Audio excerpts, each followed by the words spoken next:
Hello जी, नमस्कार। कैसे हैं आप लोग और तैयारी कैसी चल रही है आप लोगों की? तो एक और सुपर फास्ट टेस्ट करेंगे आज। 10 मिनट का टाइम आप लोगों के पास में और 10 मिनट में टॉप 50 क्वेश्चंस किए हैं वो आपको आंसर देने हैं। तो जो भी आपका स्कोर रहता है लास्ट में, जितने भी क्वेश्चंस आप सही कर सकते हैं कमेंट करके बता दीजिएगा। और पीडीएफ अगर लेना चाहते हैं तो ये टेलीग्राम चैनल का लिंक है, सर्च कर लीजिए टेलीग्राम पर और सारी पीडीएफ वहाँ पर मिल जाएगी।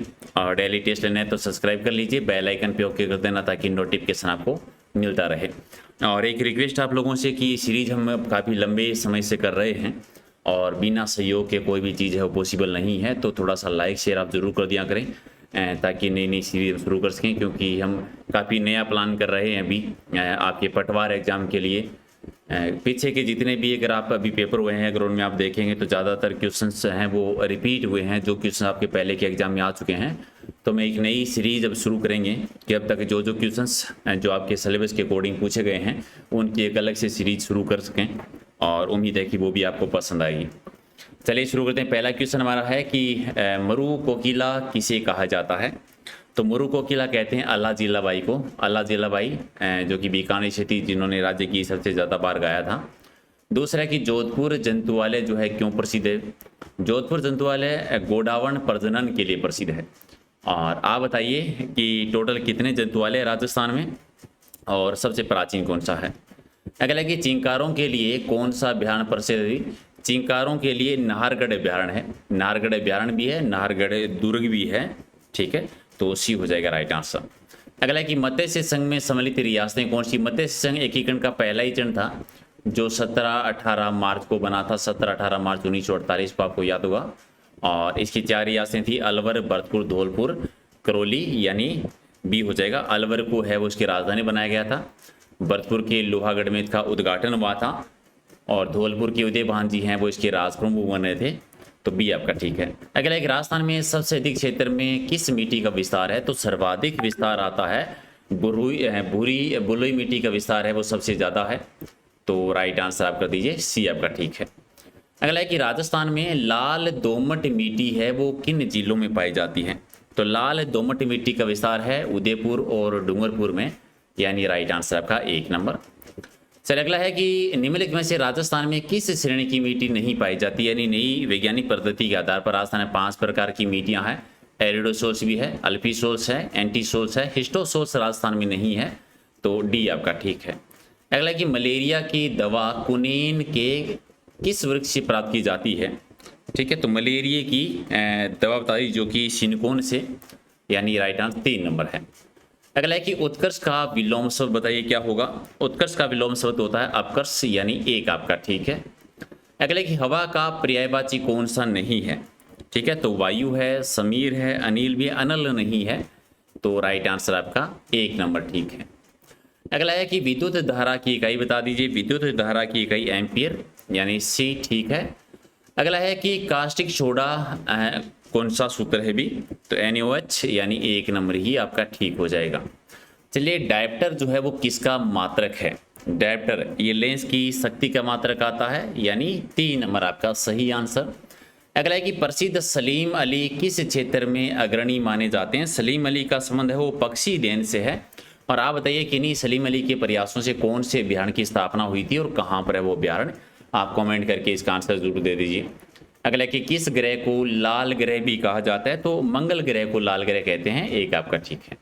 अगला कि वर्षा की बूंद की गोलाकार आकृति किस वजह से होती है? तो पृष्ठ तनाव की वजह से गोलाकार आकृति होती है। अगला कि निम्नलिखित में से कौन सा अणु का भाग नहीं है, एटम का भाग नहीं है? तो न्यूट्रॉन है, इलेक्ट्रॉन है, प्रोटॉन है, फोटोन नहीं है। तो सी आपका ठीक है। अगला है कि जेट्रोपा कर्कस किस पौधे का वैज्ञानिक नाम आता है? तो रतन जोत का आता है। अच्छा, रतन जोत का कोई उपयोग बता दीजिए, यूज किस में सहायक है ये? और अगला है कि एक व्यक्ति एक दीवार को धक्का देता है परंतु उसे विस्थापित नहीं कर पाता तो वह क्या करता है? शून्य कार्य करता है। अगर धक्का देता है विस्थापित नहीं कर पा रहा है तो शून्य कार्य, यानी सी आपका ठीक है। अगला कि विश्व का सबसे गहरी समुद्री गर्त कौन सी है? भी सबसे गहरी समुद्री गर्त है चैलेंजर, यानी बी आपका ठीक है। अगला कि विश्व की सबसे लंबी पर्वत श्रृंखला बता दीजिए। जो एंडीज पर्वत श्रृंखला है वो सबसे लंबी है। और नेक्स्ट है कि इनमें से कौन सा एक तारा है? चंद्रमा तो नहीं है, शुक्र भी नहीं है, पृथ्वी है कि सूर्य है कि चंद्रमा है, तो सूर्य एक तारा है, तो डी आपका ठीक है। अगर है कि हमारी आकाश गंगा की आकृति कैसी है, तो आकाश गंगा की आकृति स्पाइरल आकृति है, यानी सी आपका ठीक है। चलिए गदर पार्टी के नेता बता दीजिए। गदर पार्टी 1913 में लाला हरदयाल जी के द्वारा अब कहाँ पर की गई थी, ये कमेंट करके आप लोग बता दीजिए कि कहाँ पर की गई है। अगला कि भारत का क्षेत्रफल जो है कितने वर्ग किलोमीटर, लगभग तो 32,87,263 वर्ग किलोमीटर में, तो बी करते हैं सही आंसर। अगला है कि किस देश को उगते हुए सूर्य की भूमि कहा जाता है, तो जापान को कह देते हैं। अगला है कि संसार का सबसे बड़ा मरुस्थल बता दीजिए कौन सा है, तो सहारा मरुस्थल सबसे बड़ा है, सी आपका ठीक है। अगला कि गोबी मरुस्थल कहाँ पर स्थित है, तो गोबी मरुस्थल मंगोलिया, यानी सी आपका ठीक है। अगला कि भारत की सबसे लंबी नहर है वो किस राज्य में है, तो सबसे राजस्थान में, एक आपका ठीक है। चलिए WWF यानी वर्ल्ड वाइड लाइफ फंड का प्रतीक जो है वो कौन सा है, तो लाल पांडा आता है जी, सी आपका ठीक है। चिपको आंदोलन का संबंध किसे, चिपको आंदोलन है वृक्षों को काटने से बचाने के लिए चलाया गया था। अगला कि काजीरंगा नेशनल पार्क है वो किसके लिए प्रसिद्ध है भी, तो ये गेंडा के लिए प्रसिद्ध आता है, यानी एक आपका ठीक है। अगला कि बीड़ी बनाने हेतु किस वृक्ष के पत्ते काम में लिए जाते हैं, तो बीड़ी बनाने के लिए तेंदु वृक्ष के, यानी एक आपका ठीक है। अगला कि वन संरक्षण अधिनियम है वो कब लागू किया गया था, वन संरक्षण अधिनियम 1980 का वन संरक्षण अधिनियम है, ये याद रखना है। वन्य जीव अधिनियम हुआ था 1972 में। अगला है कि विश्व की सबसे गहरी झील कौन सी आती है, तो वेकाल झील, यानी एक आपका ठीक है। नेक्स्ट है कि मरु राष्ट्रीय उद्यान किस प्रजाति के लिए विख्यात है, तो ये गोडावन के संरक्षण के लिए प्रसिद्ध है, यानी राइट आंसर आपका बी हो जाएगा। अगला है कि तनोट देवी का मंदिर है वो किस जिले में, तनोट माता का मंदिर जैसलमेर में आता है। निर्माण किसने करवाया था, वो आप कमेंट करके बता दीजिए। तनोट देवी, थार की वैष्णो देवी, BSF की देवी भी कह दीजिए। अगला है कि निम्न में से राजस्थान का कौन सा जिला पाकिस्तान की सीमा से नहीं लगता, गंगानगर है, बीकानेर है, बाड़मेर है, जालौर की सीमा नहीं लगती, तो डी आपका ठीक है।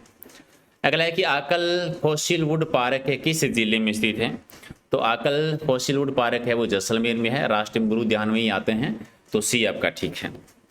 अगला है कि राजस्थान का राज्य पक्षी का नाम बता दीजिए, कितना आसान है, गोडावन है, गोडावन यानी सी आपका ठीक है। राजस्थान का सबसे कम जनसंख्या वाला जिला कौन सा है, तो इनमें से सबसे कम जनसंख्या वैसे भी जैसलमेर की है, जैसलमेर की, तो डी आपका ठीक है।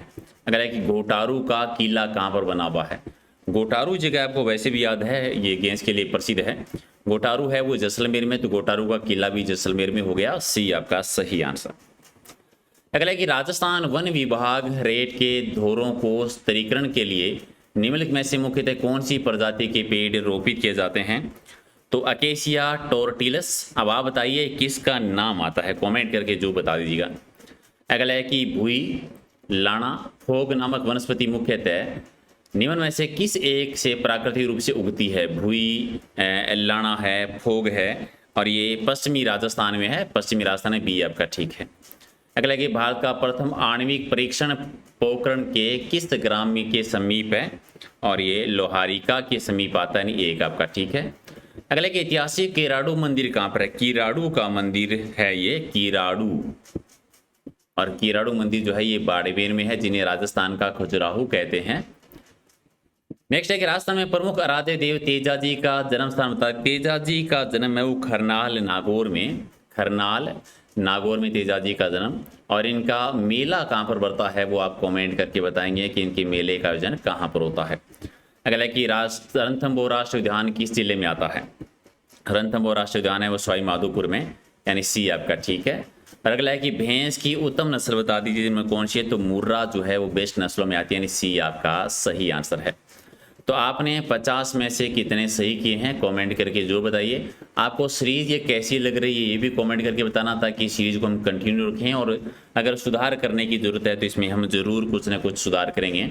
अगर आप PDF लेना चाहते हैं, सभी PDF डाउनलोड करना चाहते हैं अभी की या पहले की, तो ये टेलीग्राम चैनल का लिंक है, आप वीडियो की डिस्क्रिप्शन में जाइए या फिर टेलीग्राम पर जाकर ये नाम सर्च कर लेना, प्रहलाद सारण सर के नाम से, ऐसे ही बिना स्पेस दिए, या नाम से पहले @ लगा देना, अपने आप ही लिंक मिल जाएगा। सारी PDF आपको वहीं पर मिलेगी। और एक रात को डेली 8 बजे राजस्थान जीके का हम एक लाइव टेस्ट करते हैं रोज़ाना, तो वो भी आप ज्वाइन कर सकते हैं अगर आपने अभी तक ज्वाइन नहीं किया है। और ऑलमोस्ट 250 से ज़्यादा टेस्ट हम कर चुके हैं वहाँ पर, तो आप ज्वाइन कर लीजिएगा। और कोई भी इश्यू हो, कभी कुछ भी पूछना हो, कोई भी डाउट हो तो कभी भी कमेंट करके आप पूछ सकते हैं। वीडियो की डिस्क्रिप्शन में व्हाट्सएप ग्रुप का लिंक मिल जाएगा, तो उसे आप ज्वाइन कर सकते हैं। तो लाइक शेयर कर दीजिए, मिलते हैं अगले वीडियो में। Thank you.